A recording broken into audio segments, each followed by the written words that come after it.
من الأمور اللي الواحد بيتفكر فيها في الدنيا، نلاقي مثلا ناس كبيرة كده وكبيرة قوي في السن، يعني عمرها معدي، ربنا يبارك في آبائنا وأمهاتنا كلهم، وتلاقي عمرهم معدي ولا زال عندهم أمل في الدنيا وطول الحياة، وعندهم خطط مستقبلية، وعندهم مشاريع بيفكروا فيها، وعندهم حاجات لسه لا زال عندهم فكرة إن في حاجات لم تحقق بعد.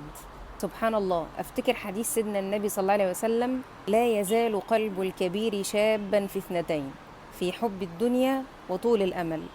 حاجتين الإنسان ما بيكبرش فيهم فعلا، طول الوقت عنده أمل في الحياة، لسه هناك مشاريع لم تحقق بعد، وهناك آمال لم تحقق بعد.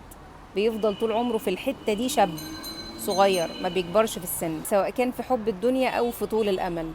وهكذا الأعمار لحد ما ينقضي العمر ونقابل رب كريم سبحانه وتعالى. ربنا يرزقنا